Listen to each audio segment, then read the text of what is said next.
Hello guys, কেমন আছো তোমরা? This is my page and channel থেকে তোমাদের শুভেচ্ছা জানিয়ে তোমাদের সাথে শেয়ার করব ঈদ স্পেশাল একটা ডেজার্ট রেসিপি, আর সেটা হচ্ছে নবাবি সেমাই। খুব সহজে এবং অল্প উপকরণে তোমাদের সাথে শেয়ার করব। দেন রেসিপিটা করার জন্য সরাসরি রেসিপিতে যাচ্ছি। রেসিপিটা করার জন্য এখানে একটা ফ্রাই প্যান বসিয়ে দিয়েছি আর দিয়ে দিচ্ছি 2 চামচ ঘি। ঘিটা একটু হালকা গরম হয়ে গেলে দিয়ে দিব এখানে আমি 3 পদেরই বাদাম, কাজু, পেস্তা এবং কাঠবাদাম নিয়ে নিচ্ছি। এটা একটু হালকা ঘিয়েতে আমি ভেজে নিব, বেশি ভাজবো না, হালকা করে ভেজে আমি উঠিয়ে নিচ্ছি। তারপর একই প্যানের ভিতরে আমি কিছুটা কিশমিশে একটু হালকা ফ্রাই করে নিব। তো ফ্রাই করে নিয়ে এটাও আমি এখন উঠিয়ে নেব। উঠিয়ে নিয়ে একটা সাইডে রেখে দিয়ে যাব পরবর্তী স্টেপে। এখন আবার আমি 2 চামচ ঘি এখানে অ্যাড করে দিচ্ছি। আর এখানে দেখো আমি এই ব্র্যান্ডের সেমাইটা নিয়ে নিচ্ছি। এটা হচ্ছে ইন্ডিয়ান একটা ব্র্যান্ড। তো এই লাচ্ছি সেমাইটা আমি হালকা করে একটু এই ঘিটা দিয়ে ভেজে নিব। আর অবশ্যই ভাজার সময় চুলার আঁচটা মিডিয়াম লোতে রেখে ভেজে নিতে হবে। তো দেখো ভেজে নিচ্ছি আর দিয়ে দিচ্ছি 2টা এলাচ, 1 টুকরা দারচিনি। আমার আগে দিতে মনে নাই, বাট এই পর্যায়ে দিয়ে দিচ্ছি।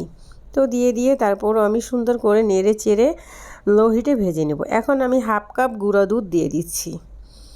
তো দুধটা দিয়ে দিও, দুধটা মিক্স করে নিব সেমাইয়ের সাথে।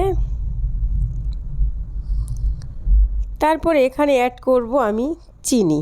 চিনিটা অবশ্যই অপশনাল, তোমরা যে যেরকম মিষ্টি খেতে পছন্দ করো সেই রকম চিনি অ্যাড করে নেবে। আমি এখানে দিয়ে দিচ্ছি হাফ কাপের মতো। এ পর্যায়ে আমি হাফ কাপ চিনি অ্যাড করে নিয়ে সুন্দর করে সব উপকরণ একসাথে মিক্স করে নিয়ে একটু ভাজা ভাজা করে নিচ্ছি। তো এ পর্যায়ে যে শুকনা মশলা দিয়ে দিচ্ছি দারচিনি, এলাচ, আমি উঠিয়ে নেব। তো উঠিয়ে নিয়ে হয়ে গিয়েছে। এখন আমি নামিয়ে নিয়ে গরম গরম এই একটা বাটিতে সেট করে নিচ্ছি। তো এরকম আমি বাটিতে সেট হতে দিয়ে তারপরে যাব হচ্ছে পরবর্তী স্টেপ। তো সেট হতে দিয়ে আমি দুধটা আগে থেকে, এখানে 1 লিটার দুধ আছে, এটা আড়ং দুধ, আমি আগে থেকে জাল করে মানে ঘন করে রেখেছি। এখন আবার আমি বসিয়ে দিয়েছি আর বসিয়ে দিয়ে গরম হতে দিয়ে তারপরে যাব আমি পরবর্তী স্টেপ। আর পরবর্তী স্টেপ হচ্ছে এখানে আমি কাস্টার্ড অ্যাড করব, সেটাই আমি একটু পানি দিয়ে গুলিয়ে নেব। এখানে আমি 1.5 চামচের মতো কাস্টার্ড নিয়ে নেব। তো 1.5 চামচের মতো কাস্টার্ড নিয়ে আর সামান্য পানি দিয়ে একটু গুলিয়ে নিয়ে তারপরে আমি দুধের সাথে অ্যাড করে দিব। খুব সহজে নবাবি একটা ডেজার্ট, তাই না?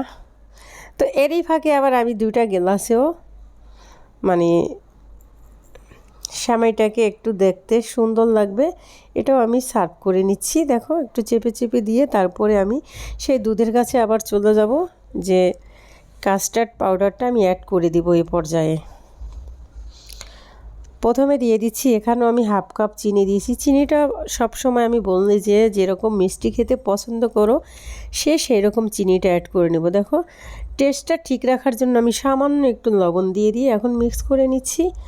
আর মিক্স করে নিয়ে এ পর্যায়ে কিন্তু আমি অ্যাড করে দেব সেই কাস্টার্ড পাউডারটা, যে আমি পানি দিয়ে গুলিয়ে রেখেছি সেটাই এখন অ্যাড করব। আর অনবরত নাড়তে হবে এটা অ্যাড করার সময়। তো দেখো আমি নেড়ে দিচ্ছি। তো দেখো নেড়ে চেড়ে আমি কিন্তু রান্না করে নিচ্ছি। আর কিছুটা ঘন হয়ে গেলে আমি নামিয়ে নিব। আর এটা রান্না করতে কিন্তু খুবই সহজ অ্যান্ড ইজি, আর খেতে খুবই অসাধারণ একটা টেস্ট অ্যান্ড স্বাদ। দেখো হয়ে গিয়েছে। এখন আমি গরম গরম সে যে ছেট করে রেখেছি সেমাই সেটার সাথে দিয়ে দিচ্ছি। একে একে আমি পাশে যে ছোট ছোট 2টা গ্লাসে রেখেছি সেটাও দিয়ে দিচ্ছি। তারপরে এখন উপরে দিয়ে আমি আরেকটু সেমাই দিয়ে দিব। ভেজে রাখা সেমাই কিছুটা আছে, এটাই আমি এখন উপরে দিয়ে জাস্ট দিয়ে দিচ্ছি। তোমরা অবশ্যই এরকম একটা নবাবি সেমাই রেসিপি অবশ্যই ট্রাই করবা। তো নবাবি মনে হয়, তাই না? ঈদ তো অবশ্যই সবার জন্য স্পেশাল একটা ডে। তো এটা এরকম স্পেশাল একটা ডেজার্ট তোমরা ট্রাই করো। দেখো আমি এখন কিছু ওই যে বাদাম আর কিশমিশ যে ভেজে রেখেছি সেটাই উপরে দিয়ে দিচ্ছি। তো রেসিপিটা যদি পছন্দ হয় কী করতে হবে, ফ্যামিলি অ্যান্ড ফ্রেন্ডের সাথে শেয়ার দিয়ে দিতে হবে, তাদেরও দেখার সুযোগ করে দিতে হবে। আজকে এ পর্যন্ত, পরবর্তী ভিডিওতে দেখা হবে আবার।